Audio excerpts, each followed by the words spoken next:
Bismillahirrahmanirrahim. Baik, Assalamualaikum warahmatullahi wabarakatuh.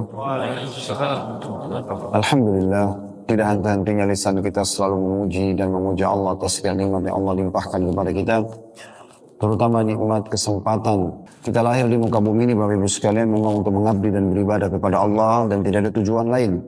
Sebagaimana Allah kekalkan dalam surah Az-Zariyat, surah nomor 51 ayat 56, "Wa ma khalaqtul jinna wal insa illa liya'budun."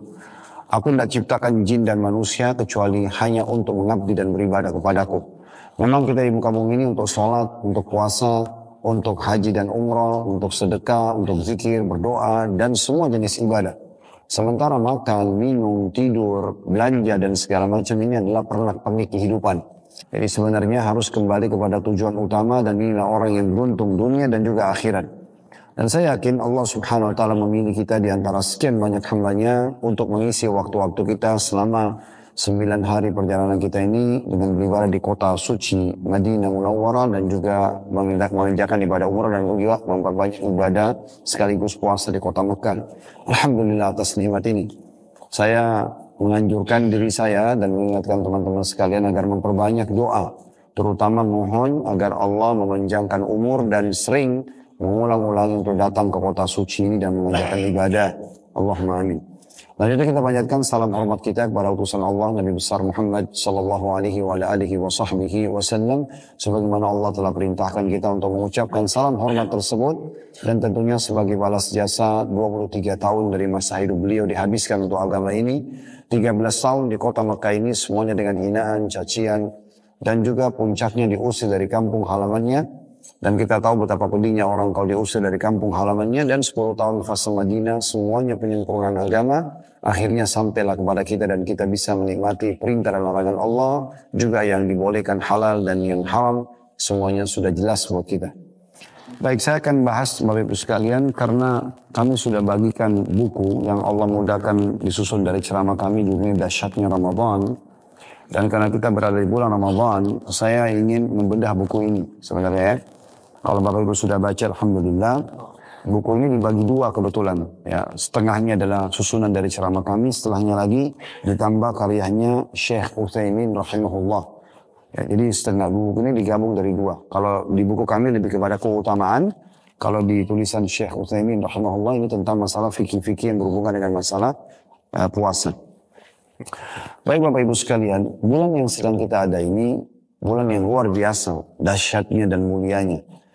Kalau seandainya kata sebagian ulama ada orang yang meninggal dunia, kemudian diberikan kesempatan hidup dan disuruh pilih, dia akan pilih hari-hari dari bulan Ramadan. Karena dia tahu kemuliaan bulan ini. Orang yang sudah meninggal, dia akan tahu apa saja yang terbaik dari waktu-waktu yang dia harus habiskan selama di dunia. Dan tentunya orang tidak akan mungkin menyia-nyiakan waktunya. Ya, seperti misalnya di masa lalu mungkin banyak kelalaian-kelalaian yang kita sudah lakukan, maka sekarang kita malah isi dengan kebaikan-kebaikan. Ingat, umur kita tidak akan pernah kembali. Umur kita, Bapak Ibu sekalian, adalah umur yang sudah berlalu. Misal ada di antara kita yang hadir umurnya 40 tahun misalnya. Maka itulah umur dia yang sebenarnya. Kedepan kita tidak tahu berapa lagi umur kita. 1 tahun, 1 hari, 1 minggu kita nggak tahu. Kalau Allah masih kasih double seperti umur yang sudah berlalu, misalnya 40 jadi 80 tahun, Alhamdulillah. Tapi belum tentu. Ya, makanya kita jangan selalu ya terengahkan dengan menganggap, saya masih ulang tahun nih. Nah, apalagi mengikuti tradisi orang-orang non-muslim dengan merayakannya. Sehingga akhirnya mereka terlalaikan seakan-akan masih panjang umurnya ke depan. Padahal tidak ada jaminan. 1 detik, 2 detik, 1 menit, 1 jam kita tidak tahu.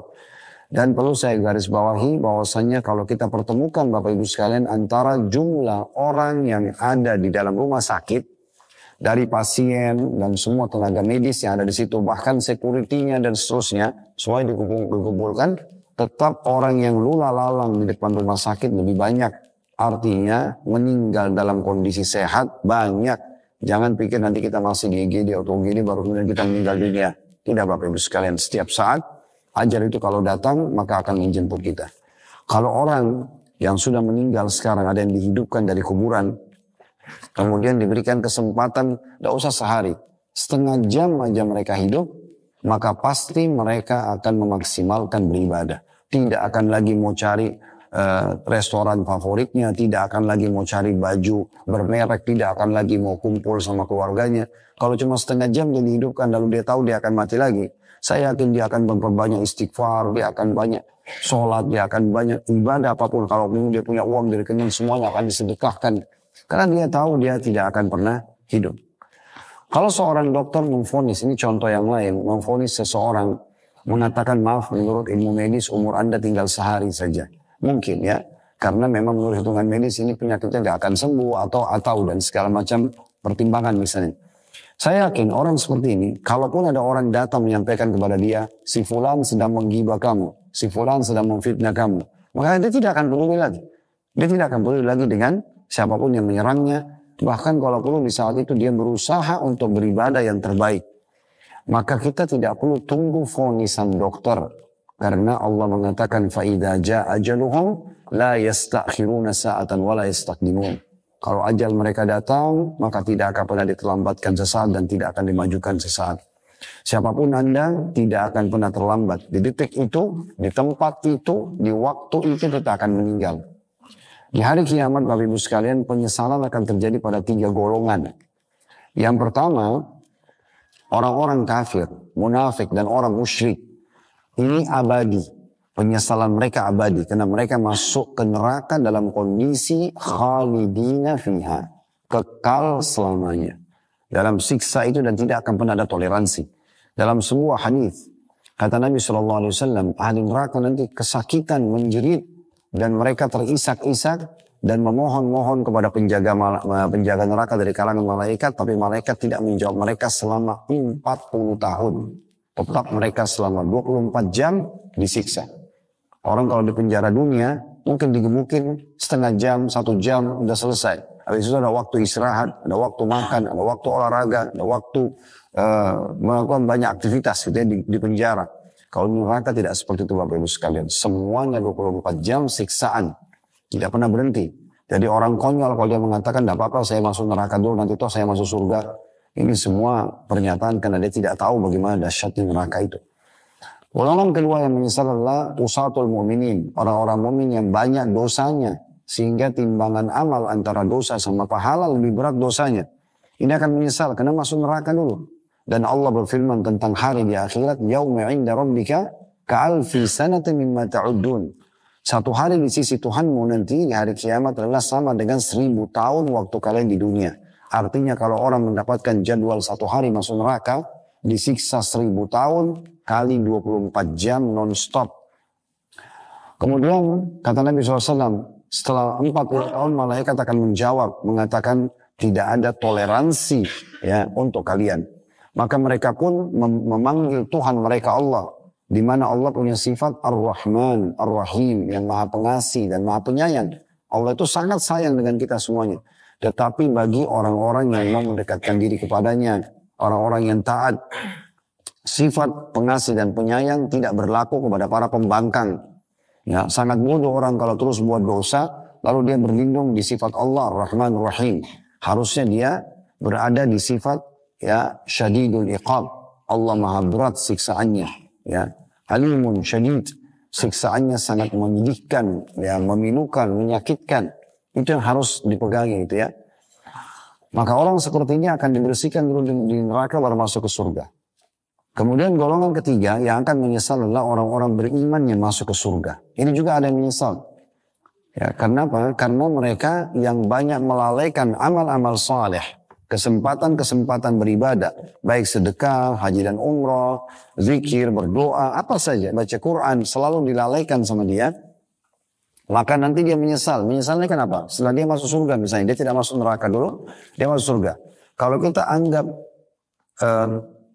klaster ya, kalau ini supaya mudah difahami saja, kalau di komplek itu ada klaster-klaster, klaster A sampai klaster Z misalnya.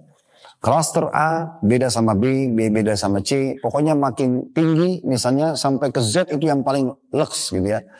Ini beda luas tanahnya, beda lux bangunannya, beda fasilitasnya, beda segala macam. Kalau kita gambarkan surga seperti itu, kalau ada di antara kita misalnya lolos masuk surga, dia sudah lolos timbangan amal, amal solehnya lebih berat. Tapi dia masuk ke klaster B misalnya. Contoh, dia dapat D. Ingat, Allah selalu hubungkan surga dengan setelah jannah khalidina fiha. Kekal selamanya di dalamnya. Ini dari dua sisi kita pahami. Sisi yang pertama, kita bahagia karena kita kekal dalam nikmat tersebut. Kepemilikannya abadi. Sekali Bapak Ibu punya istana di surga, maka selamanya jadi punya Bapak Ibu. Di dunia ini kan sementara. Ya, kalau di dunia ini hanya sebentar kita punya kepemilikan. Surat kepemilikan tanah, rumah, kendaraan, itu semua kalau kita meninggal jadi warisan gitu ya. Berapa banyak orang di antara kita beli rumah, ternyata rumahnya orang lain yang dia yang setengah mati bangun, kita yang nikmatin. Karena dia meninggal dibagi jadi warisan. Tapi kalau di surga, kekal selamanya. Sekali Bapak Ibu dapat istana itu selamanya. Ya, fasilitas itu selamanya. Ini satu sisi. Tapi sisi yang lain, juga kita harus pahami. Makna khalidina fiha, kekal selamanya, maksudnya Anda tidak akan pindah level. Nggak bisa naik lagi. Gitu ya. Sekali dapat fasilitas D, ya D. Kita mau pindah ke E, nggak bisa. Kalau mau pindah dari D ke E sekarang. Di dunia ini kesempatannya. Bahkan pindah ke Z. Kalau mau itu bisa. Tapi sekarang tempatnya. Makanya kita ingin titik beratkan di poin itu Bapak Ibu sekalian. Bahwasanya maksimalkan selama ada kesempatan amal soleh. Cukup yang lalu-lalu sudah penuh dengan kelalaian, dosa, dan tidak mungkin ada di antara ulama kita ataupun da'i, saya dan teman-teman da'i misalnya, dan para ulama-ulama kita, para guru-guru yang Masya Allah dimuliakan oleh Allah SWT yang sudah mengajarkan ilmu kepada kami, tidak mungkin kami datang ke rumah Bapak Ibu lalu ketuk rumahnya, sudah sholat belum, sudah zikir belum, sudah baca. Kami juga bisa sampaikan di pengajian seperti ini. Orang yang cerdas, tangkap, ya dengar dengan kupingnya, dicerna dengan otaknya, diyakini dengan hatinya, diaplikasikan dengan anggota tubuhnya. Maka dia beruntung. Dia tidak harus menunggu. Ada orang yang selalu mengingatkan kepada dia. Ada orang dalam kemasakan ditanya, kapan kamu mau tobat? Iya ya, kapan ya? Seakan-akan nunggu tangan turun dari langit, itu nggak mungkin. Itu mustahil. Allah turunkan wahyu, Allah utus Rasulnya Muhammad SAW, Allah sebarluaskan penyambung lidah Nabi Muhammad SAW, para ulama dan da'i agar Bapak Ibu mengambil pelajaran, dan beruntunglah orang yang cerdas dalam masalah ini. Jadi selamatkan diri kita sebelum terlambat. Kalau ada di antara Bapak Ibu maaf yang sudah Allah berikan umur di atas 60 tahun, maka Anda harus lebih hati-hati lagi. Karena Nabi Muhammad SAW sendiri meninggal di umur 63 tahun. Tentu yang di bawah ini pun umurnya 50, umurnya 40, 30, tetap juga harus hati-hati. Karena mati itu sangat misterius, dia bisa datang setiap saat. Tidak akan mungkin terlambat di tempat itu, di detik itu, di waktu itu kita akan meninggal. Ya, kalau sudah datang ajalnya, maka tidak mungkin kita bisa terlambat. Itu yang saya singgung di pembukaan buku kita tentang hadis Nabi SAW, "A'maru ummati ma baina 60 ila 70 wa aqalluhum man yajuzu dzalik." Umur umatku antara 60 sampai 70 dan sangat sedikit yang melampaui itu. Jadi bukan berarti kita akan sampai di 60 tahun, tetapi kalau ada orang yang sudah diberikan 60 tahun, Anda tentu tidak lebih mulia daripada Nabi Muhammad SAW. Apalagi kalau sudah lewat 63 tahun, itu berarti sudah bonus. Ya, harus hati-hati sekali. Pernah ada orang datang kepada Hasan Basri, dia umur 60 tahun, kata Hasan Basri, berapa umur kamu? Dia bilang 60 tahun. Kata Hasan Basri, kalau begitu kamu selama 60 tahun sudah menuju ke Tuhanmu. Dan orang yang sedang menuju Tuhannya, dia akan sebentar lagi sampai. Dan 60 tahun jalan. Maka orang itu mengatakan, inna lillahi wa inna ilaihi raji'un. Artinya kami milik Allah, kami akan kembali kepada Allah. Kata Hasan Basri, kau tahu makna apa yang kau ucapkan itu? Orang itu terdiam. Kata Hasan Basri, orang yang yakin dia adalah yang milik Allah dan akan kembali kepada Allah, berarti dia akan tahu menghadap kepada Tuhannya. Dan orang yang menghadap kepada Tuhannya, dia harus tahu dia akan dihisab atau akan dipertanyakan oleh Allah Subhanahu wa ta'ala. Maka orang itu mengatakan, kalau gitu apa solusinya? Kata Hasan Basri, perbaiki sisa umurmu ke depan. Maksimalkan ibadah dan beristighfar dari dosa-dosa, maka Allah akan maafkan masa lalumu dan juga memberikan balasan amal yang kamu kerjakan ke depan. Namun kalau kau masih saja dalam kelalaian dan berbuat dosa, maka Allah akan hukum kamu masa lalumu dan masa akan datang. Maka ini sebuah pesan yang sangat baik untuk kita ambil tentunya.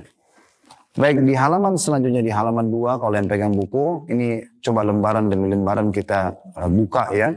Buku ini karena namanya bedah buku.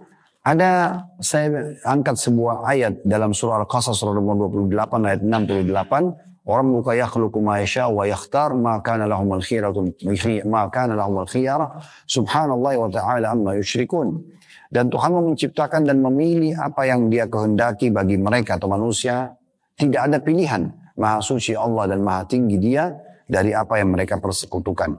Di sini yang kami ingin titik beratkan dari dalil ini Bapak Ibu sekalian, bahwasanya Allah Subhanahu wa taala memilih dari kalangan malaikat ada Jibril alaihissalam. Tadi di musim Wahyu sempat yang ikut kami jelaskan tentang Jibril alaihissalam. Allah pilih Jibril dari semua malaikat sebagai pemimpin.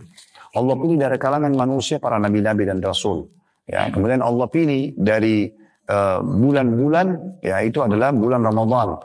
Allah memilih dari tempat hari Jumat. Allah memilih dari tempat Mekah, Madinah dan Masjid Aqsa atau Masjid Liya. Itu tempat-tempat yang paling dimuliakan. Jadi memang Allah memilih apa yang Allah inginkan.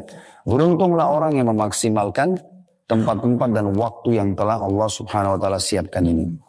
Baik, bulan Ramadan, di antaranya bulan Ramadan, karena ini bulan yang luar biasa. Ya, bulan punya kelebihan banyak sekali. Yang pertama, bulan turunnya Al-Quran. Artinya ini kesempatan, Bapak Ibu maaf, bukan saya menyinggung, tapi siapapun yang bacaan tajwidnya masih belum baik ya. Huruf hijaiyah masih belum bisa fasih, belum bisa bedakan mana tha, mana dzal, mana zai, mana sin, mana shin, mana shad, mana dha. Semua dipukul rata sama. Harusnya baca idza zulzilatil ardu zilzalaha, sewaktu bumi itu ya bergoncang pada hari kiamat. Karena dia tidak bisa bedakan mana zal, idza dan mana zai, zulzila. Maka dia membaca semuanya dengan sin, isa, sulsila misalnya. Berarti mengubah maknanya, artinya sewaktu bumi bersambung-sambung pada hari kiamat. Ini harus diperbaiki. Bulan Ramadan, bulan kesempatan memperbaiki bacaan. 28 huruf hijaiyah wajib hukumnya, bukan pilihan, dibaca dengan benar. Bapak Ibu sekalian, harus bedakan mana alif, mana ain. Beda. Kalau Bapak Ibu tidak bisa bedakan mana ha sama ha misalnya, dan mana kha, ini bisa mengubah banyak makna. Sebagai contoh baca Al-Fatihah. Alhamdulillah, Alhamdulillah. Pakai ha, sedikit angin keluar. Jangan dibaca kha, jangan dibaca ha. Ya, itu beda. Kalau Anda baca Alhamdulillah, segala puji dan puja untuk Allah. Tapi kalau Bapak Ibu baca hanya menjadi ha, misalnya ada orang sebagian mungkin mau kelihatan fasih tapi salah gitu ya. Alhamdulillah misalnya. Ini berarti artinya kematian untuk Allah. Ya, jadi berubah makna hanya karena salah huruf hijaiyah. Rabbil alamin pakai ain ya. Tuhan alam semesta. Kalau orang tidak bisa baca ain dan dia baca Rabbil alamin, alamin artinya alam semesta. Rabb itu Tuhan alam semesta.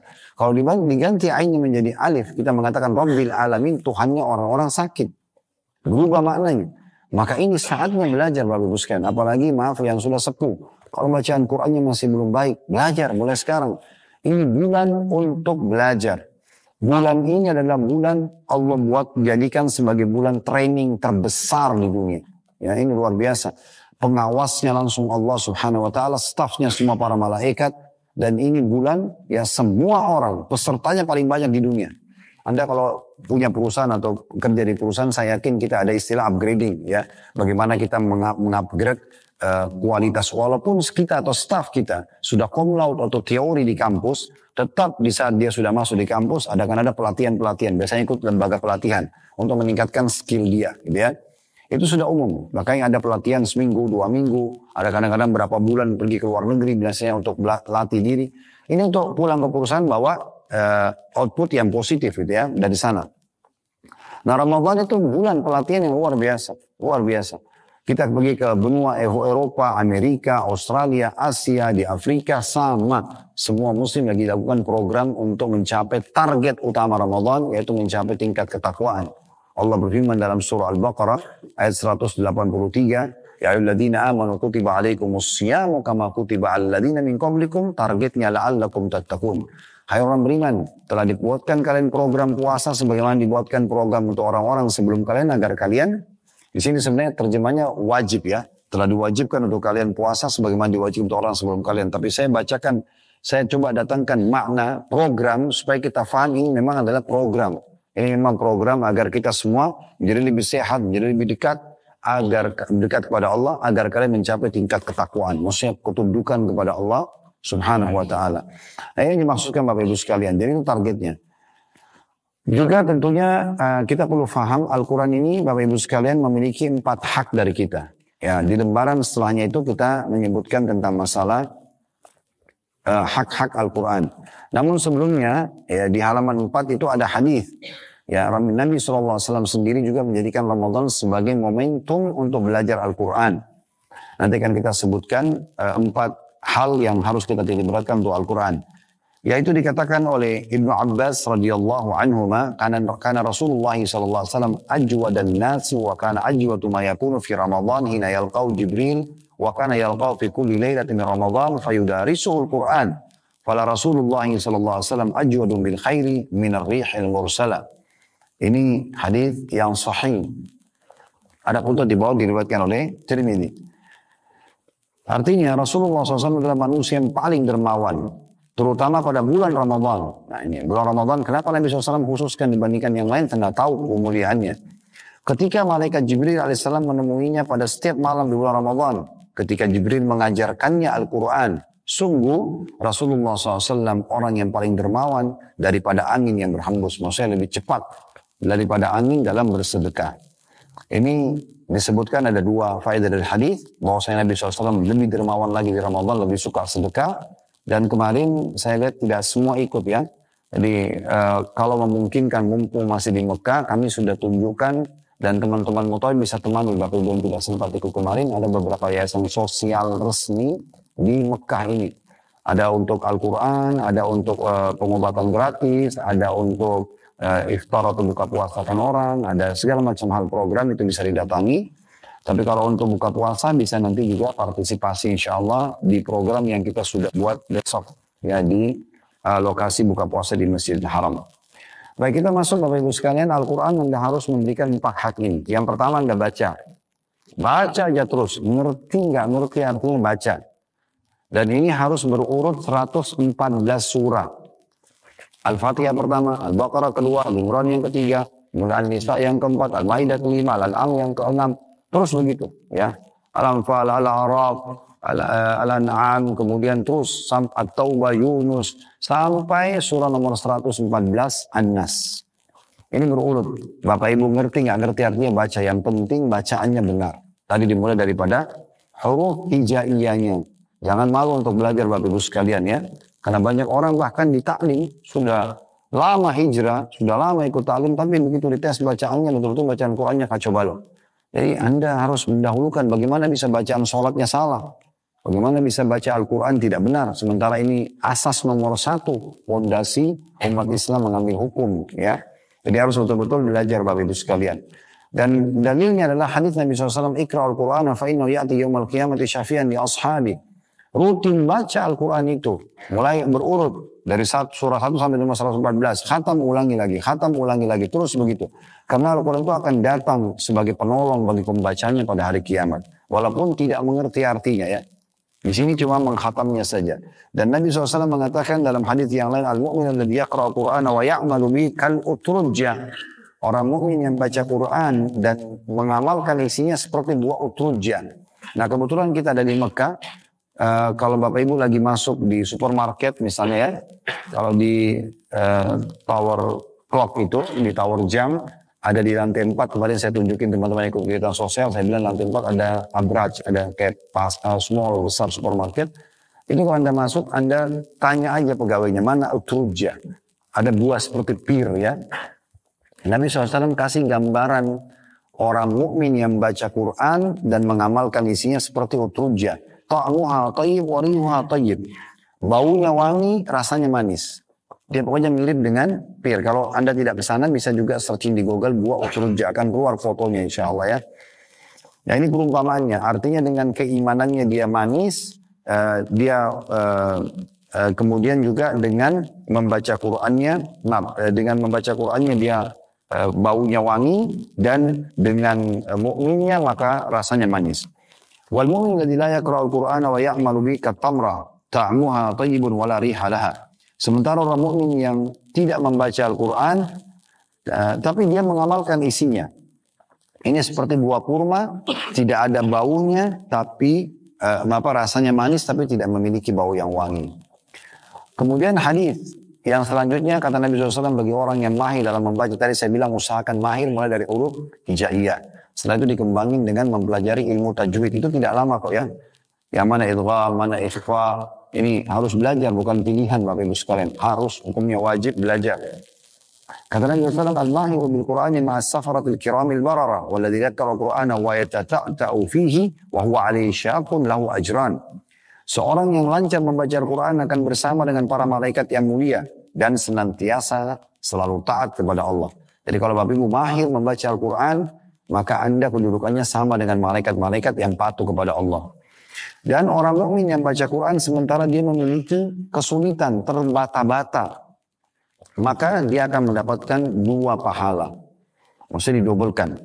Dan setiap huruf yang Bapak Ibu baca dicatat 10 pahala. Kata Nabi SAW, man qara harfan min kitabillah falahu bihi hasanah. Siapa yang baca satu huruf saja dari kitabullah dikasih 1 pahala. Wal hasanatu bi asyri amsalih, dan 1 pahala akan dilipat gandakan 10 kali lipat. Coba bayangkan ya, baca ayat kedua saja dari Al-Fatihah. Ayat pertama kan Bismillahirrahmanirrahim. Ayat kedua, Alhamdulillahirrabbilalamin.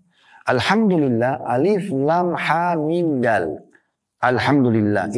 Baru alhamdu, alif, lam, ha, mim, dal. 5 huruf berarti 50 pahala. Lillah, kalau dalam bahasa Arab Bapak Ibu sekalian, kalau ada tasydid, ya, itu berarti double huruf.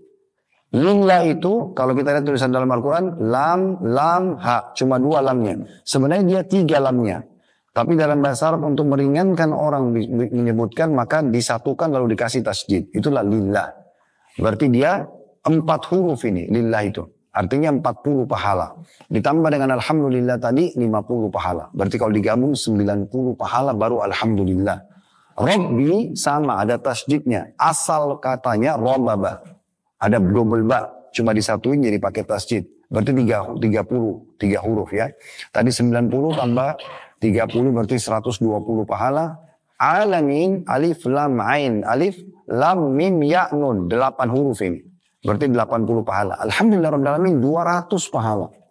Itu luar biasa. Para ulama salaf di saat tiba Ramadan begini, mereka tidak pernah berhenti membaca Al-Quran. Imam Syafi'i mengkhatam 1 hari 22 kali. Ya, sampai berarti 1 bulan 60 kali beliau mengkhatam Al-Quran. Itu luar biasa gitu. Saya juga berbagi Bapak Ibu sekalian, Anda mumpung di Mekah ya. Kalau saya pribadi begitu, saya kadang-kadang mengikuti imam sambil melihat aplikasi Al-Quran di handphone. Ada fatwa ulama membolehkan pegang mushaf ya. Pegang mushaf, kita bisa pegang mushaf, kita bisa baca gitu ya. Ikutin bacaan imam. Ikutin bacaan imam gitu ya. Yang jelas bisa dilihat sambil nanti kalau ruku baru kita tutup lagi, nanti di rakaat kedua kita ikutin lagi. Jadi kita sambil mengikutin bacaan. Saya biasanya kalau Ramadan imamin di masjid di dekat kantor, dekat rumah juga saya bahasakan kepada makmum. Kita akan baca di rakaat pertama, rakaat kedua ini ayat sekian sampai ayat sekian. Jadi mereka bisa buka mushafnya gitu ya. Ini salah satu cara yang baik untuk kita bisa khatam. Jadi Bapak Ibu kalau salat sendiri juga di rumah tahajud, daripada baca inna ataina wal asr terus gitu kan. Nah, lebih baik Bapak Ibu baca dari Al-Baqarah. Ya, misalnya setiap rakaat 10 ayat. Dan itu baca, terus tutup lagi, nanti rakaat kedua baru lanjut lagi dari ayat 10 ke 20 misalnya gitu kan. Jadi 1 malam bisa 100 ayat. Rata-rata di Masjid Haram ini dan Masjid Nabawi itu 100 ayat per malam. Rata-rata 100 lebih sedikit. Sehingga mereka 1 bulan bisa mengkhatam 30 juz Al-Quran ya. Kalau Anda membaca Al-Quran 10 ayat ya. Maaf, kalau Anda membaca 1 juz misalnya 1 hari, berarti Anda khatam 30, 1 bulan 30 juz. Kalau Anda baca 1 hari 2 juz, berarti Anda bisa mengkhatam 2 kali. Kalau Anda baca 3 juz sehari, berarti Anda khatam 3 kali dan seterusnya. Seperti itu ya. Baik, intinya kita membacanya. Kemudian yang kedua, tadabbur. Nah, makna tadabbur berarti merenungi maknanya, Bapak Ibu sekalian. Kalau kita baca terjemahannya, kita renungin, kita pelajari sebab turunnya ayat, ya. Mungkin ada hadis-hadis yang menjelaskan tentang ayat tersebut, nah itu kita pelajari. Namanya tadabbur. Kalau tadabbur, metodenya agak berbeda. Kalau tadi kan membaca berurut. Surah nomor 1 Al-Fatihah, surah nomor 2 Al-Baqarah, surah Al-Imran, Al-Nisa, Al-Ma'idah, dan seterusnya. Kalau tadabbur tidak, Bapak Ibu boleh pilih surah yang paling Bapak Ibu suka. Misal contoh bapak-bapak sini mau membaca atau sama ibu-ibu misalnya mau baca surah yang tentang nabi-nabi. Oh ada surah Nabi Yunus ya, Hud, Yusuf gitu kan, Ibrahim. Ini berdekatan semua ini ya surahnya. Kemudian ada surah Muhammad alaihissalam kita bisa pelajari. Bapak Ibu mau pelajari, mau tadabbur tentang kenapa Al-Quran ada nama-nama hewan. Ada surah Al-Baqarah sapi betina, ada An-Naml semut, ada An-Nahl lebah, ada Al-Fil gajah. Nanti kita kalau baca terjemahannya kita jadi tahu oh, ternyata sebabnya ini ya. Kemudian kalau ada ibu-ibu mau baca tentang perempuan ada surah An-Nisa, ya, kemudian ada surah Maryam, kan gitu. Mau baca tentang nabi-nabi ada surah Al-Anbiya, kalau gabungan gitu kan. Ini cukup banyak tentang hari kiamat, surah Al-Qiyamah, surah Al-Zalzalah, banyak sekali yang bisa kita pelajari dan kita tadabbur. Nah, ini tadabbur. Jadi dia tidak harus ya Bapak Ibu berurut. Tapi kalau Bapak Ibu mau meniatkan dari Ramadan ini mau berurut, udah saya tadabbur mulai dari Al-Fatihah, Al-Baqarah, terus begitu berurut tidak masalah. Kalau satu hari 10 ayat saja, satu hari hanya 10 ayat saja Bapak Ibu tadabbur, ya berarti satu bulan kita punya 300 ayat. 300 yang sudah Bapak Ibu baca terjemahannya, gitu ya. Itu kalau cuma 10 ayat satu hari, berarti kita punya 300 ayat satu bulan. Satu tahun kalau kali 12, berarti kita punya sekitar 3.600. 3.600 ya. Kalau kita terus berlanjut, Al-Quran itu 6.000 lebih. 6.000 lebih. Berarti kurang dari 2 tahun Bapak Ibu sudah menghatam 30 juz dengan tadabburnya. Itu dengan 10 ayat per hari. Ini kalau Bapak Ibu mau lebih ringan lagi, 10 ayat dibagi. Habis sholat subuh 2 ayat saja. Habis duhur 2 ayat. Habis asar 2 ayat. Maghrib 2 ayat. Isya 2 ayat. 2 ayatnya tidak ambil waktu lama. Cuma baca ayatnya, baca terjemahan. Ya. Cukup banyak sekarang aplikasi, saya yakin tidak asing di handphone kita, cari aplikasi dan terjemahan tinggal baca. Kalau Anda bisa 10 ayat setiap habis sholat, berarti satu hari 50 ayat ini lebih bagus lagi. Kan gitu. Itu tadabbur namanya. Dan Allah mengatakan dalam surah Muhammad, ada di situ di halaman 7 ya. Surah nomor 47 ayat 24, afala yatadabburuna al-Qur'ana am ala qulubin aqfaluha. Maka tidakkah mereka menghayati Al-Quran ataukah hati mereka sudah terkunci? Banyak orang-orang dapat hidayah kenal Al-Quran. Umar bin Khattab sendiri sangat benci dengan Islam. Tapi setelah membaca beberapa ayat pertama dari surah Toha, maka dia pun lunak hati dan masuk Islam. Berapa banyak orang yang masuk Islam hanya karena membaca surah Al-Ikhlas. Ya. Dan efek-efek Al-Quran luar biasa. Membawa ketentraman jiwa, ya, memberikan pahala yang besar. Kalau ada gangguan sihir, mata panas atau ain, semua itu bisa diobati dengan Al-Quran. Dia memang hudan, petunjuk, dia juga syifa, obat. Maka Al-Quran itu jangan ditinggalkan Bapak Ibu sekalian. Jangan beli Al-Quran di tanah suci seperti ini, bawa pulang hanya ditaruh antara Bapak sama istri. Diranjang sebagai kenangan pernah beli di Madinah atau di Mekah. Dan seakan-akan Quran itu bisa ngusir syaitan.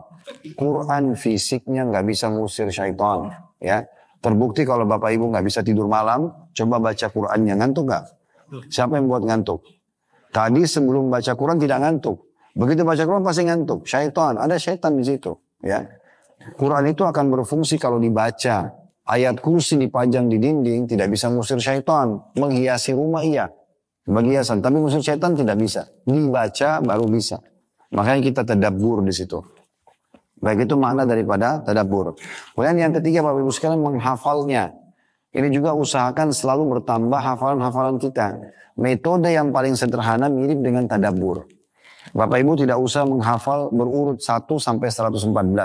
Pilih surah yang paling Bapak Ibu suka. Misalnya saya, kok ada surah nomor 40 namanya surah Muhammad ya. Ini Nabi Muhammad nih. Kita lihat, oh ada sekian ayat. Oke, saya mau coba hafal mulai. Ayat 1, ayat 2. Dan ini maksimal 10 ayat per hari. 10 ayat saja. Ada sebagian imam Masjid Haram, saya dengarkan sendiri ceramah mereka seperti Dr. Yasir Dosari, Hafizahullah dan beberapa yang lainnya. Mereka menukil dari guru-guru mereka mengatakan, ya satu hari ya, menghafal 2 ayat juga sudah cukup. Yang penting ada hafalan bertambah.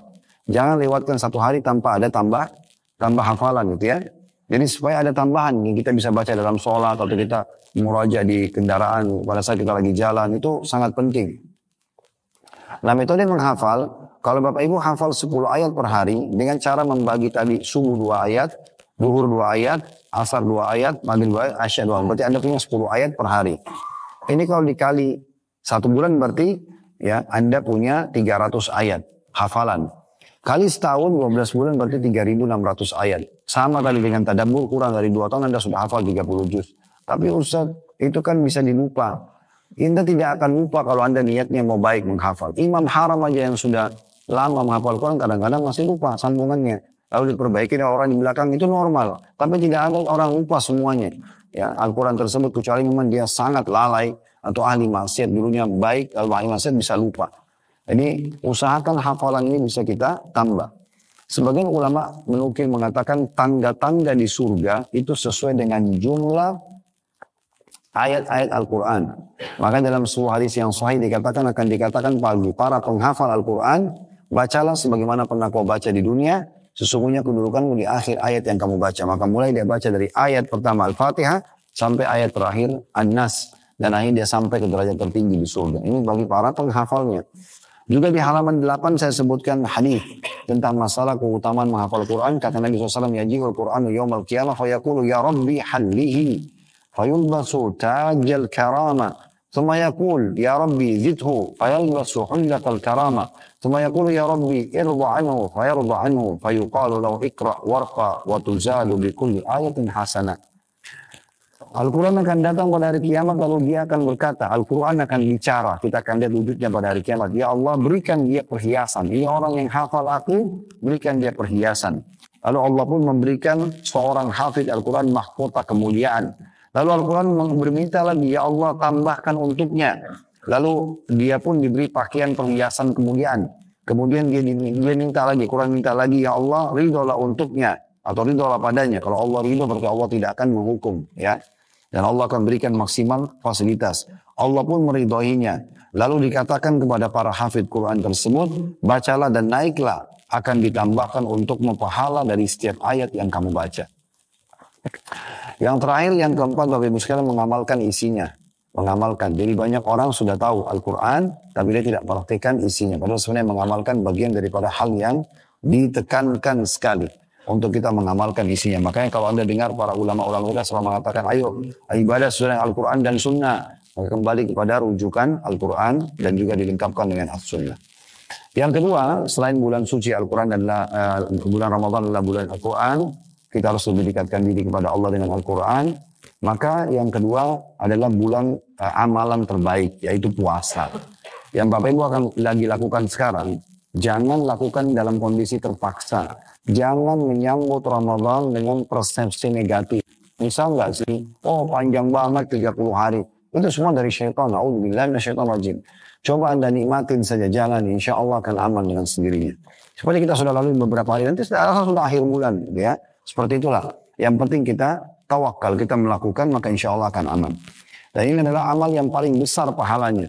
Dalam sebuah hadis kata Nabi SAW, dan ini hadis yang sahih riwayat Imam Muslim, ada di halaman 9 dan 10 itu. Ya, di buku kita, kullu amal ibn Adam yudha'afu al-hasanatu asyru amthaliha ila 700 dhifin. Qala Allah azza wa jalla illa as-sawm fa innahu li wa ana ajri bihi yadha'u syahwata wa ta'ama min ajli. Setiap amal keturunan anak Adam sudah dilipat gandakan atau dilipat gandakan dengan 10 kebaikan yang semisalnya hingga 700 kali lipat. Jadi Bapak Ibu buat amal apapun akan diberi pahala bukan 1 tapi 10 kali lipat. Apapun itu. Bahkan bisa sampai 700 kali lipat tergantung bagaimana keikhlasan dia, tergantung bagaimana kadar pengorbanan, dan dia bagaimana memarketingkan ibadah itu ke orang lain serta juga mengemasnya. Nah ini semua akan mendatangkan perbedaan pahala. Sebagai contoh, kalau ada orang sholat malam, dia tidak enggak, bangun aja, kemudian dia langsung sholat. Kapan dia dimudahkan? Mungkin Bapak pakai training di rumah, dia langsung uduk sholat. Dulu mungkin pakai mukena yang sudah seminggu belum dicuci misalnya, pakai. Ya, contohnya. Udah sholat, baca ayat yang kebetulan terlintas di otak kita. Dapat pahala, dapat pahala. Tapi beda pahalanya dengan orang yang sebelum tidur sudah niat. Mau sholat malam, dia pilih baju yang terbaiknya. Dia membeli parfum, menghadap kepada Allah bisa, wangi. Sejarahnya juga bersih, mukenanya bersih, kopiah dan kokonya bersih. Dia memilih surah yang dia mau baca. Ini semua kemasannya. Makanya ini pahalanya beda. Pahalanya beda. Begitu juga dengan kita marketingkan, tawarkan ke orang lain ibadah tersebut. Bukan hanya sekedar kita yang melakukannya. Ini semua kalau orang lakukan karena kita penyebabnya, kita juga akan panen pahalanya. Semua ini akan menjadi perbedaan pahala di satu jenis ibadah. Kalau lalu kata Nabi SAW, Allah Azza wa Jalla berfirman kecuali puasa. Semua ibadah lain bisa dipahalkan sampai 700 kali lipat kecuali puasa. Artinya puasa lebih dari 700 kali lipat. Allah mengatakan karena dia adalah milikku dan aku akan membalas langsung. Dia meninggalkan syahwat dan makanannya karena aku. Kemudian Ibnu Abi Daqiq Al-Id mengomentari hadits ini bahwasanya Allah Subhanahu wa taala memberikan ganjaran atas ibadah puasa dengan balasan yang sangat banyak tanpa menentukan kadar kelipatannya. Ini sesuai dengan firman-Nya yang disebutkan dalam surah Az-Zumar surah nomor 39 ayat 10, "Innama yuwaffas sabiruna ajrahum bighairi hisab." Sesungguhnya orang-orang yang bersabar akan diberikan pahala yang sempurna tanpa ada batas. Yang ketiga, Bapak Ibu sekalian, bulan ini adalah bulan pembersihan, pemutihan atau bulan pengampunan. Sesuai dengan sabda Nabi SAW, kalau Anda penuhi syarat ini, ya, man shama ramadhana imanan wa ihtisaba, ghufira lahu ma taqaddama min dzambi. Siapa yang puasa Ramadan karena keimanan, yakin perintah dari Allah dan mengharapkan pahalanya, maka akan dibersihkan dosa-dosanya yang lalu. Yang keempat, bulan itu kalau pemutihan ini Bapak Ibu sekalian, kalau dosa Anda dibersihkan, Anda dapat dua hal ya. Anda dapat dua hal. Yang pertama, Anda tidak akan dihukum karena dosa itu, kalau sudah diputihkan, itu maksudnya dalam bahasa agama kita diampuni. Dan yang kedua, fasilitas yang tertahan karena dosa itu akan dikembalikan. Makanya Nabi Adam AS waktu memakan buah yang dilarang, lalu kemudian dia taubat kepada Allah, dia mengatakan, "Ya Allah, apakah kalau aku taubat kepadamu, Engkau akan kembalikan aku ke surga?" Kata Allah, "Iya." Karena taubat, diampuni dosa, maka mengembalikan pada fasilitas yang pertama. Nabi Adam bukan minta untuk dikembalikan ke surga, tapi beliau memohon ampun karena sudah tahu permohonan ampun ini akan membuat kembali fasilitas yang sudah tertahan. Yang keempat, bulan yang penuh dengan berkah dan rahmat, maksudnya berkecukupan. Di Ramadan kita sudah berapa hari? Berlalu berapa hari? Bagaimana kita pada saat buka puasa? Makan sedikit sudah kenyang.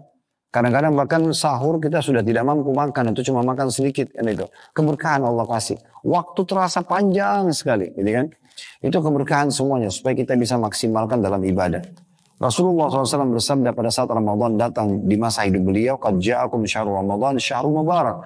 Telah datang bulan Ramadan pada kalian, bulan yang penuh dengan keberkahan. Iftarallahu alaikum siyamah. Allah telah mewajibkan kalian untuk berpuasa di dalamnya.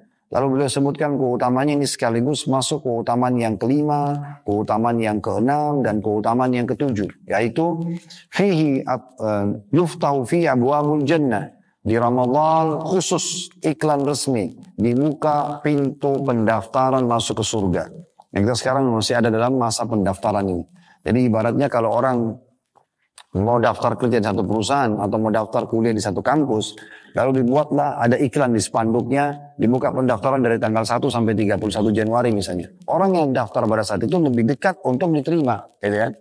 Tapi orang yang lewat cuma menghayal mengatakan saya mau kerja di sini atau saya mau kuliah di sana tapi tidak pernah daftar. Ini tidak bisa, kecil kemungkinan diterima. Nah, Ramadan dibuka untuk itu, dibuka pintu-pintu surga, maksudnya dibuka pendaftarannya bagi yang mau. Makanya caranya puasa di siang hari, malamnya sibuk dengan sholat malam. Sisanya diisi dengan sedekah, baca Quran, bakti orang tua, jenguk orang sakit, umroh, dan segala macam kebaikan. Kemudian selanjutnya, kata Nabi SAW, "Wayughlaqu fi abwabul jahim," dan ditutup semua pintu-pintu neraka.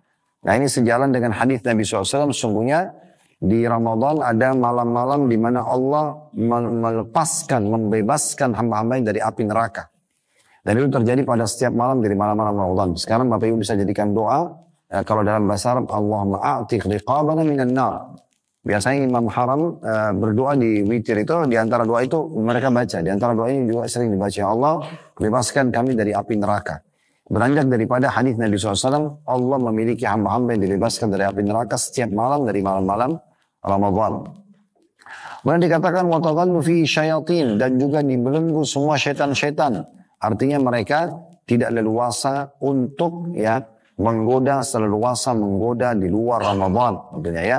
Ini sejalan tentunya tadi kita lagi baca di halaman 12 ya. Di keutamaan keempat bulan penuh berkah dan rahmat. Keutamaan kelima dibuka semua pintu surga. Sudah kita sambung dengan satu dalil tadi. Keutamaan keenam ditutup semua pintu-pintu neraka. Ini juga sudah kita jelaskan tadi. Kemudian yang kelima, yang ketujuh ya. Yang kelima ditutup pintu neraka. Yang keenam dibelenggu semua syaitan-syaitan. Syaitan ini yang selalu menyesatkan kita, Bapak Ibu sekalian. Kita bayangkan kalau dibelenggu artinya lehernya diikat, tangannya diikat, kakinya diikat. Kalau kita ibaratkan kita sedang lomba lari dengan rival kita, lawan kita, dan dia dibelenggu, maka kita dengan sangat mudah menang. Ya. kita dengan sangat mudah bisa menang gitu ya. Harusnya kita pahami masalah ini. Dan jangan nanti setelah Idul Fitri, ya kita sudah 1 bulan jaraknya sama syaitan. Begitu belenggunya dibuka, Bapak Ibu nunggu syaitannya. Iya. Dia pada saat Idul Fitri misalnya bilang Alhamdulillah. Tapi Alhamdulillah bukan karena siap mempraktikkan program-program Ramadan, puasanya, sedekahnya, sholat malamnya, dan seterusnya. Tapi Alhamdulillah karena sudah tidak lagi puasa, tidak lagi sholat malam, tidak lagi sedekah, sudah boleh buka aurat dan segala macam lah. Atau membuka pintu maksiat. Maka ini berarti tidak sejalan dengan tujuan utama Ramadan. Kemudian dikatakan fihi lailatul khairu min alfi syahr, dan pada bulan itulah ada bulan lebih baik daripada 1000 bulan. Nah, ini sudah kita jelaskan dan kita tentu Bapak Ibu sudah tahu tentang masalah ya Lailatul Qadar. Walaupun dia berada di 10 terakhir Ramadan, di malam-malam ganjil, tapi ada sebagian ulama meniberatkan orang kalau tidak mempersiapkan diri dari awal Ramadan, tidak berusaha minta doa agar diberikan Lailatul Qadar, tidak tulus, maka mungkin luput dari dia. Semua orang akan melalui Lailatul Qadar. Semua orang akan melalui Lailatul Qadar. Tapi siapa yang dapat taufik beribadah di malam itu? Berapa banyak orang yang sibuk dengan tidur atau aktivitas yang lainnya. Ya. Tapi orang yang dapat taufiknya bisa mendirikan sholat di malam itu, maka kata Nabi SAW, man qama Lailatul Qadri imanan wa ihtisaban ghufira lahu ma taqaddama min dhanbi. Siapa yang mendirikan malam Lailatul Qadar dengan sholat malamnya, maka diampuni dosa-dosanya yang telah lalu. Jadi kalau Bapak Ibu nanti pun di Indonesia kalau tidak umroh lagi akhir Ramadan, maka insya Allah bisa mengejar malam-malam ganjil di 10 terakhir Ramadan dengan malam ini. Karena kalau bertepatan Bapak Ibu bilang subhanallah saja, pas Lailatul Qadar sama pahalanya mengucapkan subhanallah 1000 bulan atau 83 tahun plus 4 bulan. Anda sedekah juga sama, Anda buka puasain orang sama dan seterusnya. Semua itu akan mendapatkan pahala berlipat-lipat ganda. Kata Nabi SAW, man hurima khaira faqad hurim. Siapa yang terharamkan dari kebaikan Ramadan, maka telah terharamkan dari semua kebaikan. Kalau di sini di Mekah, insya Allah nanti tanggal 17 Maret ini saya pulang tanggal 7 bersama Bapak Ibu tiba di Jakarta. Tanggal 17 kami berangkat lagi akhir Ramadan. Nah kalau di akhir Ramadan, itu 17 masih 17 Ramadan ya. Kalau sudah mulai masuk 20 Ramadan, karena nanti program kita masuk Madinah dulu 17 sampai 20 kita baru umroh. 20 Ramadan sampai menjelang malam Lebaran itu ada 2 kali sholat. Kalau kita kan sekarang tarawih saja, 13 rakaat. Nanti kalau 10 terakhir Ramadan, witirnya ditakhirkan, diterlambatkan di sholat malamnya. Jadi ada sholat 10 rakaat sholat tahajud, sholat tarawih. Habis itu sampai kayak kita biasa setengah 10 ya. Setengah 10 malam, jam 10 mungkin dengan bubarnya. Setengah 1 dia sholat tahajud lagi, tapi witirnya nanti di sana. Ya, sekitar 13 rakaat. Berarti nanti ya, jumlahnya menjadi 23 rakaat. Itu karena menghidupkan malam-malam 10 terakhir dari Ramadan. Yang ketujuh Bapak Ibu sekalian di halaman 18 ada bulan terkabulnya doa. Ini tempat dan waktu dikabulkannya doa. Karena kita selain sedang berpuasa juga kita ada di bulan Ramadan. Di situ ada dalil yang kami angkat tentunya. Di halaman 17-nya ya. Inna lillahi fi kulli yawmin utaqa'a minan nari fi syahr Ramadan. Sesungguhnya Allah membebaskan beberapa orang dari api neraka pada setiap hari di bulan Ramadan. Wa inna li kulli muslimin da'watan yad'u biha fayastajibu lahu. Dan di bulan Ramadan itu juga setiap muslim yang memanjatkan doa akan dikabulkan. Kemarin waktu tawaf sempat saya sampaikan dan di mana sih juga saya ingatkan itu hari di Jakarta. Bapak Ibu dalam berdoa jangan tunggu ada hajat baru berdoa. Karena memang berdoa minta agar dipertahankan nikmat jauh lebih utama di sisi Allah SWT dibandingkan nanti ada ujian baru kita minta jalan keluar. Kita lagi sakit minta supaya disembuhkan. Kita lagi sehat, kita diminta dipertahankan. Itu lebih afdal dibandingkan lagi sakit lalu kita minta agar disembuhkan. Jadi tidak ada alasan untuk tidak berdoa. Semua apa yang Bapak Ibu lihat di depanmu bisa dijadikan sebagai doa. Bahkan doa ini bisa mendatangkan pelipat gandaan pahala yang banyak. Ya, walaupun kita tidak sempat melakukan perbuatan tersebut. Sebagai contoh misalnya. Kalau Anda sekarang di Masjidil Haram. Kita bisa bayangkan Bapak Ibu sekalian 24 jam non-stop orang sholat. non-stop, bukan sholat 5 waktu ya. Karena setiap saat orang masuk tawaf, orang masuk sholat sunnah di belakang makam Ibrahim, orang sholat tahiyat masjid, orang sholat luar biasa 24 jam, tawaf juga, sa'i juga.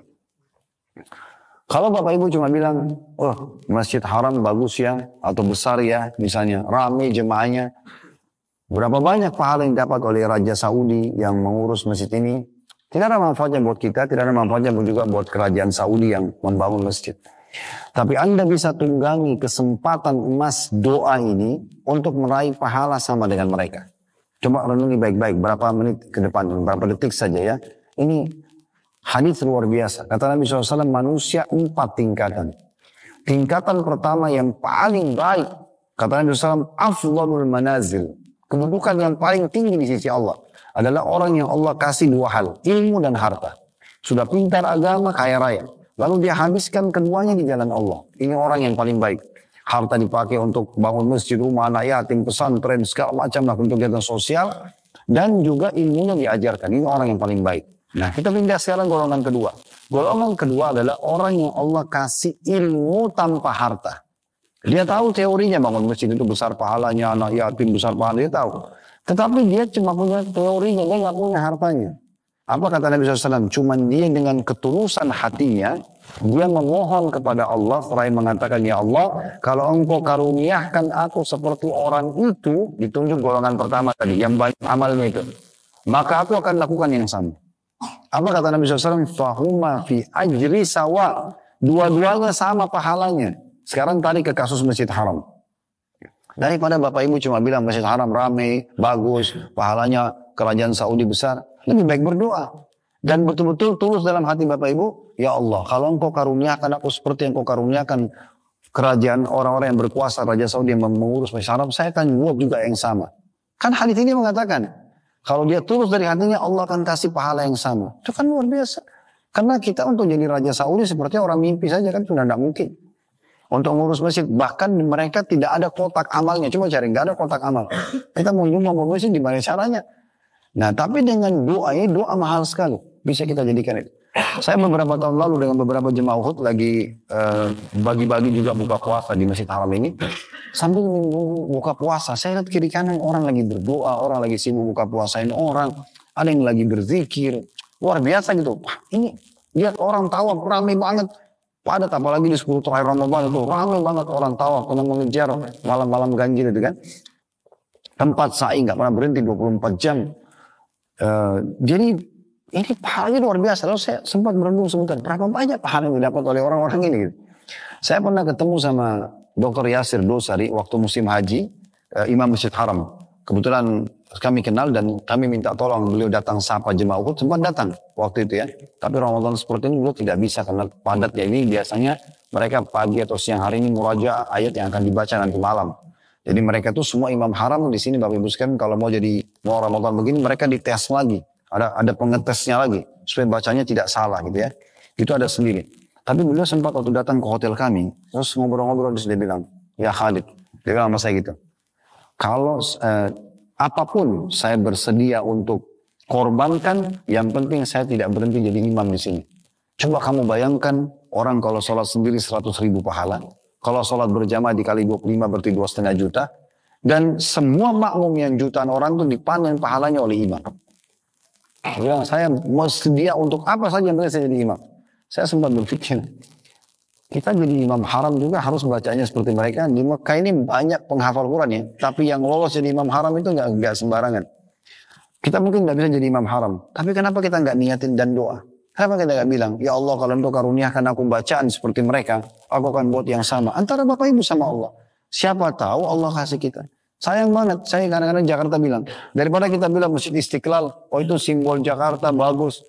Apa yang didapat oleh Bung Karno yang membangunnya? Gak ada manfaatnya buat beliau, gak ada manfaatnya juga buat kita yang ngomong. Tapi kita berdoa, ya Allah, aku tidak hidup di masa pembangunan masjid ini, tapi ya Allah aku mohon kepadamu dengan kemurahanmu. Maka kalau engkau berikan kesempatan seperti mereka, aku akan buat yang sama. Siapa tahu Allah kasih. Kan gitu. Jadi doa ini mahal sekali untuk kita bisa tunggangi. Mungkin dengan ini walaupun umur kita tidak panjang, misal tidak seperti kaumnya Nabi Nuh yang sampai 1000 tahun, tetap kita bisa raih banyak pahala. Semua kebaikan Bapak Ibu niat doa supaya Bapak Ibu juga mengerjakannya. Kan gitu. Nah ini penting sekali. Dan sebaliknya hadis ini masih ada sambungannya, hati-hati dengan niat buruk. Ya, kalau tadi golongan pertama paling mulia dikasih ilmu dan harta, lalu dia habiskan guna jalan Allah. Yang kedua cuma dikasih ilmu tapi tidak punya harta, cuma dengan tulus hati dia mengatakan, ya Allah kalau seandainya kau karuniakan aku seperti orang itu, yang pertama kau akan buat yang sama maka pahalanya sama. Golongan ketiga yang Allah kasih harta tapi tidak punya ilmu. Ini berarti menandakan Bapak Ibu sekalian tidak boleh tidak belajar agama. Kalau Anda tidak tahu dari mana sumber halal haram ini jadi masalah. Karena nanti kalau tidak tahu agama, dia bisa habiskan di jalan maksiat. Judi, zina, riba, dan segala macam lah ya. Dosa-dosa. Maka kata Nabi SAW, ini akhbas dan manazil. Ini buruk sekali kedudukannya di sisi Allah. Karena dia punya harta tapi dipakai maksiat, bukan buat kebaikan. Tapi golongan keempat ini lebih buruk lagi. Yaitu orang yang tidak dikasih ilmu, gak dikasih harta. Udah bodoh miskin. Lalu yang dia lihat golongan ketiga. Yang bangun diskotik lah, judi lah, segala macam. Dan dia bilang, kalau saya juga dikasih seperti orang ini, saya akan buat sama. Maka dua-duanya sama dosanya. Ya, jadi hati-hati ya. Jadi golongan yang kedua, ya kalau lihat kebaikan, kalau bisa golongan pertama, maka itu jauh lebih baik. Nah seperti itulah. Di buku ini kita ada sebutkan cukup banyak waktu-waktu mustajab doa, seperti kita bangun sahur. Ya bangun sahur itu sebenarnya supaya kita dilatih terbiasa bangun di waktu sepertiga malam Bapak Ibu sekalian ya. Jadi usahakan setelah nanti Idul Fitri jangan lagi tinggalkan. Anda sebulan penuh dilatih untuk bangun di waktu mustajab ini. Ini yang dikatakan kalau tertinggal sepertiga malam Allah Azza wa Jalla turun ke langit bumi. Lalu menanyakan adakah yang punya hajat saya penuhi, adakah yang minta tolong saya tolong, adakah yang memohon ampun maka saya maafkan. Kemudian waktu buka puasa juga harus dimaksimalkan untuk berdoa. Kata Nabi SAW, salatun la turaddu da'watuhum. 3 orang yang tidak akan ditolak doanya. As-shaimu hatta yuftir. Orang yang puasa sampai buka puasa. Wal imamul adil. Pemimpin yang adil. Wa da'watul madlum. Dan doanya orang yang terzalimi. Ini pada saat berpuasa. Dan pada saat berbuka juga ada waktu mustajab. Yang maksudnya selama kita puasa begini bisa kita berdoa di mustajab. Dari mulai azan subuh sampai azan maghrib. Kalau waktu berbuka adalah sabda Nabi SAW, wassaimu hina yuftir. Dan orang yang juga yang puasa sampai dia berbuka puasa. Yang ke-8 ini yang sudah kita lakukan, alhamdulillah, umrah di bulan Ramadan sama dengan haji bersama Nabi SAW. Yang ke-9 di sini disebutkan ada malam lebih daripada 1000 bulan, Lailatul Qadar. Ini juga sudah kita jelaskan tadi. Kemudian yang ke-10 ada bulan lipat gandaan pahala di halaman 23 kalau yang pegang bukunya. Di sini yang saya singgung adalah membuka puasakan orang. Hadisnya man fattara shaiman kana lahu mithlu ajrihi ghaira annahu la yanqusu min ajri shaimi syai'a. Siapa yang memberi makan orang yang berpuasa maka baginya pahala seperti orang yang berpuasa tersebut tanpa mengurangi pahala orang yang berpuasa itu sedikit pun. Kemarin itu sudah kita ajak ya berbuka puasa. Tadi juga sudah di awal perbukaan saya sudah ajak Bapak Ibu kalau mau ikut buka puasa di Masjid Haram ada paket bisa Anda transfer nanti ada. Lihat sendiri. Besok yang mau ikut tolong daftar. Saya sudah bilang. Nanti kita akan sama-sama membagi buka puasa itu di Masjidil Haram. Bagi yang ikut haji juga dengan kami sudah tahu. Di antara program Uhud adalah kita berbagi sedekah di musim haji buat jemaah haji. Baik melalui yayasan sosial atau kita langsung membagi di Mina. Ya, di saat kita habis jumroh. Biasanya kita bagi minuman, bagi makanan dan seterusnya. Nah ini poin penting untuk kita dapat. Jadi kalau Bapak Ibu mau puasa Ramadan 30 hari dapat pahala, tapi mau tambahan 30 hari lagi yang lain, atau 60 hari, atau 1000 hari, terserah mau berapa kali, bisa tinggal buka puasakan orang. Pernah waktu Nabi SAW sampaikan hadis ini, siapa yang buka puasain seseorang, maka dia akan dapat pahala seperti orang yang ya dibuka puasakan tanpa mengurangi sedikit pun dari pahala mereka. Maka para sahabat mengatakan, ya Rasulullah tidak semua orang mampu melakukannya. Karena yang dibayangkan oleh mereka makanan lengkap gitu ya. Mahal mungkin. Kata Nabi SAW, Allah akan memberikan ya pahala ini kepada siapapun yang memberikan buka puasa. Walaupun sebutir kurma, walaupun walaupun seteguk air, walaupun hanya susu dicampur dengan air putih. Maka semua ini pahalanya sangat besar Bapak Ibu sekalian. Jadi musola-musola dekat rumah, masjid-masjid, Bapak Ibu bisa blok, bisa beli gitu ya. Dan insya Allah kalau Bapak Ibu transfer dari Mekah, ya di situ ada rekening yang kami kirim juga untuk bagi-bagi buka puasa di Indonesia. Kalau transfer dari Mekah hitungnya itu sedekah dari Mekah. Kan gitu. Itu juga penting. Jadi program yang kami tawarkan makanya itu ada untuk buka puasa di Indonesia, tapi dari sini Bapak Ibu transfernya, dan juga ada program untuk buka puasa di sini. Kita berharap lebih besar pahalanya gitu ya. Dan yang untuk buka puasa di Mekah, Bapak Ibu bisa ikut kalau mau book yang langsung 1 bulan perlu bisa. Kami akan jalankan insya Allah selama 1 bulan. Baik, yang ke-11 ada bulan peningkatan kualitas SDM Muslim di situ, maksudnya peningkatan ibadahnya. Di sini dengan cara puasa, gitu kan? Karena ini adalah kesehatan dengan sholat tarawih, yaitu adalah sholat malam. Agar kalau dalam sepanjang tahun Bapak Ibu tidak sholat tahajud, maka bisa dicatat di buku amalnya ada sholat malam dengan tarawih. Namanya tarawih artinya santai. Karena memang kita bisa kerjakan setelah ba'diyah isya. Ingat, ini pesannya agar dijaga sampai setelah Ramadan nanti 11 bulan ke depan. Tentu tarawih tidak dikerjakan lagi setelah Idul Fitri. Tidak lagi dikerjakan setelah ba'diyah isya. Kita dibiasakan bangun di waktu sahur, tujuannya agar kita hidupkan sholat malam di situ. Kemudian yang ketiga itikaf, mengikat diri di masjid. Paling ideal kalau itikaf Bapak Ibu sekalian itu dari puasa 20 sampai selepas sholat Idul Fitri. Sampai selepas sholat Idul Fitri itu yang paling afdal. Tapi kalau tidak Bapak Ibu bisa berapa waktu pun tidak ada masalah. Misalnya hanya duhur ke asar, hanya maghrib ke isya. Pokoknya kita masuk ke masjid niat itikaf. Nah itu juga bagian dari hal yang dianjurkan. Dan Nabi SAW itikaf di 10 terakhir Ramadan. Kecuali di akhir hidup beliau itikaf selama 20 hari. Begitu juga para istri-istri beliau, semuanya Bapak Ibu sekalian beritikaf setelah meninggalnya Nabi SAW. Begitu juga dianjurkan untuk memperbanyak sedekah. Ini juga skill ya. Jadi kalau orang mau kaya, maka sebenarnya sedekah pangkal kaya. Ingat, kita beda sama kapitalis. Kapitalis mengatakan menabung pangkal kaya. Kalau Islam mengatakan sedekah pangkal kaya. Tidak akan pernah ketemu selamanya. Kalau nabung berarti kita tahan. Kalau sedekah berarti kita keluarkan. Nah makin banyak kita keluarkan, maka makin banyak datangnya. Nah seperti itulah teori dalam agama. Jadi nggak bisa ketemu. Kalau Bapak Ibu tarik teori-teori ini, apalagi teman-teman yang pernah sekolah di barat, biasanya begitu ya. Bagaimana caranya menabung sehingga lebih banyak. Makin besar angka tertulis secara kuantitas di rekening, maka makin dianggap punya kekayaan. Sebenarnya bukan seperti itu. Ada satu prinsip dasar yang saya pegang dalam hidup saya Bapak Ibu sekalian. Saya selalu yakin, kalau kita menjaga kualitas, kuantitasnya datang. Kualitas ini adalah jaga kehalalannya, jaga sedekahnya. Kuantitasnya datang. Datang dengan sendirinya. Saya pernah satu kali untuk melatih diri supaya harus bisa terbiasa memberi dan mengeluarkan ya. Dan Bapak Ibu yang misalnya selama ini baru mengeluarkan 5 real, 10 real, coba belajar 50 real, coba belajar 100 real. Yang selama ini keluarin cuma 5 ribu, 10 ribu rupiah, coba 50 ribu rupiah. Kita tidak akan pernah bisa meningkat lebih besar kalau tidak melatihnya. Gitu ya. Dan tentu saja makin besar, maka makin besar juga balasan dari Allah Subhanahu wa Ta'ala. Gitu ya. Maka kita harus latih nih Bapak Ibu sekalian untuk membiasakan diri. Saya pernah pulang dari pengajian, dari satu pengajian, saya terima amplop cukup tebal. Saya tidak sempat buka gitu ya. Saya kok tebal banget ini amplopnya. Saya lagi pulang dari pengajian, lewat di satu jalan ada satu ibu lagi minta mengemis di pinggir jalan. Maka saya bilang, hari ini saya harus melatih diri saya. Saya ambil amplop saya kasih langsung semuanya. Saya nggak mau buka gitu. Nggak mau buka sama sekali. Udah kasih, jalan langsung. Itu was-was syaitan luar biasa itu. Kenapa nggak ambil saja satu lembar? Kenapa nggak lihat dulu isinya? Macam-macam. Tapi kita harus lawan. Subhanallah, begitu saya lewat, sudah lewatin orang itu, sudah saya pokoknya sudah selesai, saya mau lupain itu karena Allah. Saya harus latih untuk bisa keluarkan sesuatu yang besar gitu ya. Saya jaraknya tidak jauh gitu. Pasti di restoran, itu penuh restoran. Tempat kami penuh konsumen yang datang belanja. Ada orang yang sudah utang sekian tahun, nggak pernah bayar, datang tiba-tiba bayar utangnya. Dan sekian banyak solusi yang Allah SWT datangkan. Bahkan penyakit bisa disembuhkan dengan bersedekah. Kata Nabi SAW, Da'ul mardakum bisadaqah, obati penyakit kalian dengan sedekah. Ya. Jadi sebelum berobat medis, coba sedekah dulu, baru kemudian ikhtiar obat medis. Itu salah satu hal yang bisa kita jadikan sebagai teori. Dan ini sudah kami jelaskan di materi tentang masalah dahsyatnya sedekah. Gitu ya. Itu luar biasa. Sedekah itu adalah ujian dari Allah Subhanahu wa Ta'ala.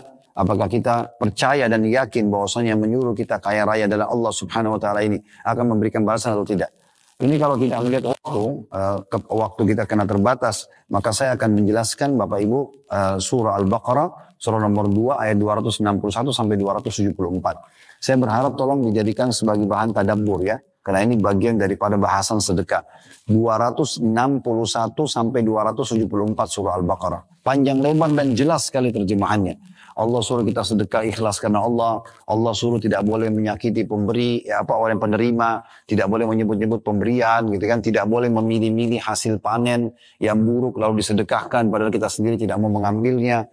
Semua ini disebutkan syarat-syarat dan balasan-balasan yang akan Allah kasih karena bersedekah. Nah, di bulan Ramadan kita sangat dianjurkan agar terbiasa untuk sedekah.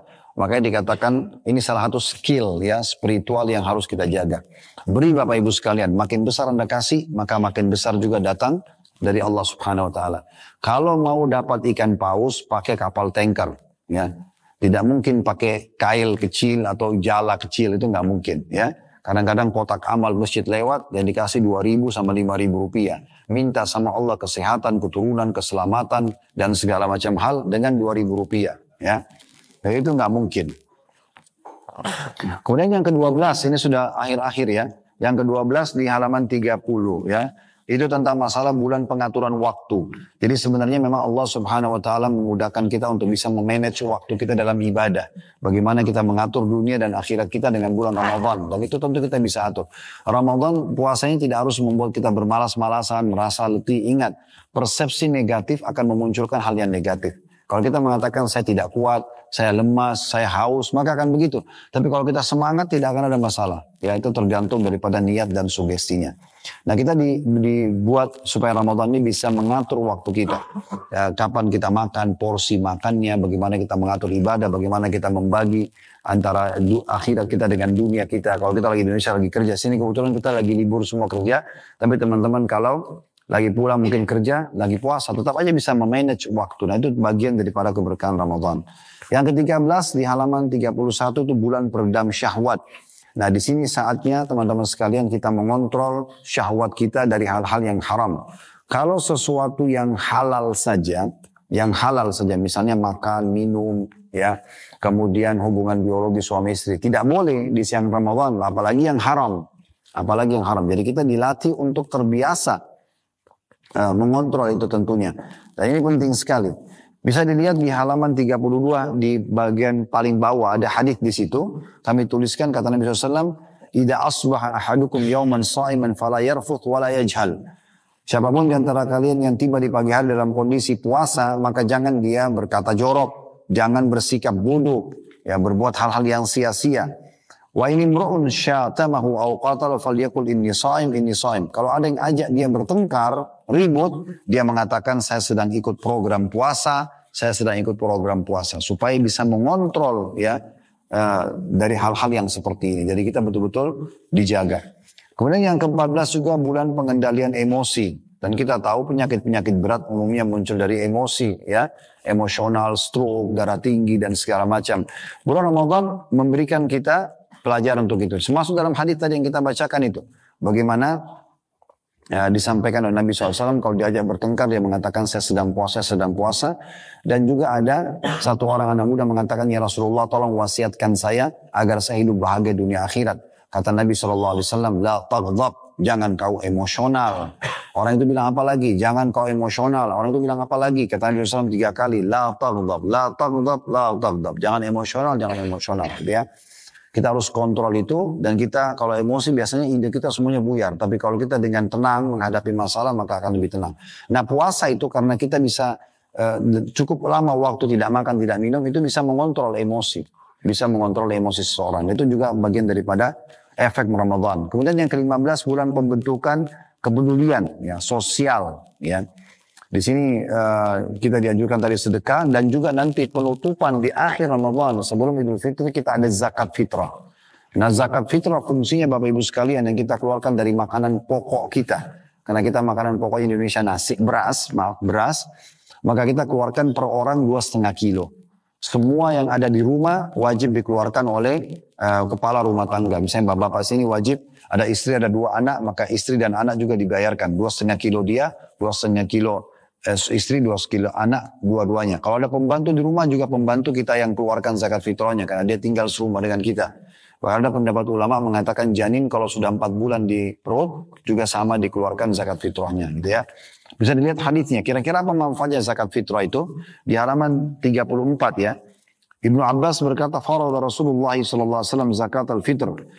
Rasulullah SAW telah mewajibkan zakat fitrah untuk mensucikan, ya, tuhratan lis-shaim, mensucikan orang-orang puasa minal lagwi war rafathi wa tu'matan lil masakin, untuk membersihkan orang yang puasa dari perkara sia-sia dan perkara yang keji, dan sebagai makanan bagi orang-orang miskin.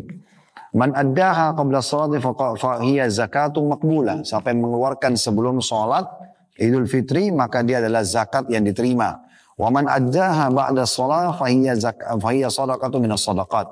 Siapa yang mengeluarkan setelah sholat Idul Fitri maka dihitung sedekah secara umum.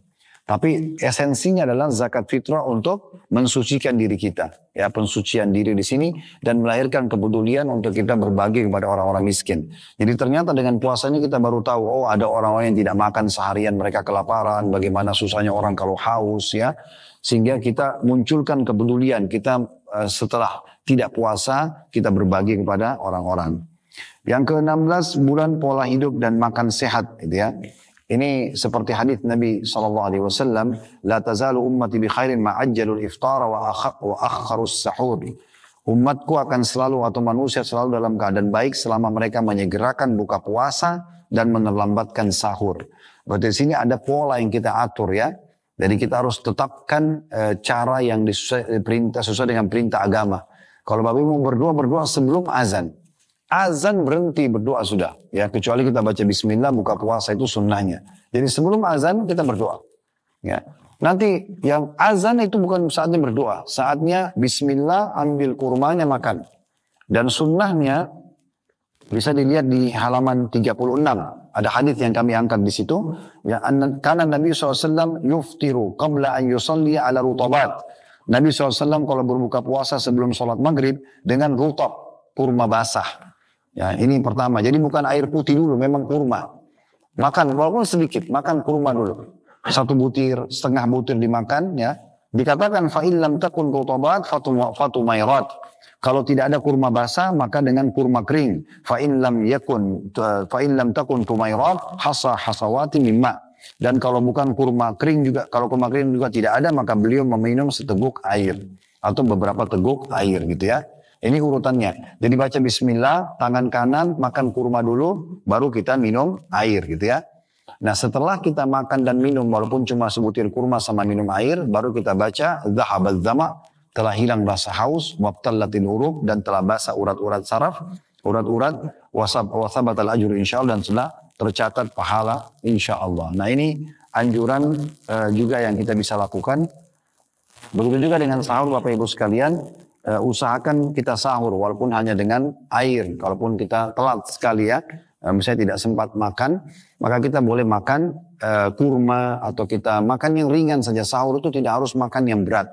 Makan berat itu antara buka puasa setelah takjil, kurma sama air misalnya sama sedikit makanan, kemudian sholat maghrib baru kita main course-nya, habis itu kita istirahat saja. Ya, kalaupun butuh makan, maka makan juga, tapi jangan sampai menganggap buka puasa dan sahur ajang balas dendam. Ya. Wah, ini saya sudah seharian lapar nih, sekarang saya makan semuanya gitu kan, sampai akhirnya sholat maghrib berat, sholat isya dan tarawih juga berat. Ya, tidak usah dipaksakan, justru sehat itu kalau makan dengan ukuran porsi yang pas gitu ya. Kata Nabi SAW, sebaik-baik makanan muslim pada saat buka puasa dan sahur adalah kurma. Kurma yang disuruh gitu kan. Nah, boleh kita makan yang lain tentunya, tapi harus kita bisa mengontrol. Nah, ini bagian daripada hal yang bisa kita dapatkan, Allahu alam. Nah, setelah itu dari halaman buku kita ini 40 ya, kurang lebih di halaman 40, itu Bapak Ibu, atau maaf, pasnya 43. Itu sampai akhir ini terjemahan dari buku Syekh Utsaimin tentang fikih praktis daripada puasa. Dari situ bisa Bapak Ibu baca juga nanti tambahannya insya-Allah. Oke, mungkin kita tutup dulu kajiannya sampai sini Bapak Ibu sekalian. Kalau benar dari Allah silakan diambil dan diamalkan. Kalau salah dari saya mohon dimaafkan. Subhanakallahumma bihamdika asyhadu an la ilaha illa anta astaghfiruka wa atubu ilaik. Wassalamualaikum warahmatullahi wabarakatuh.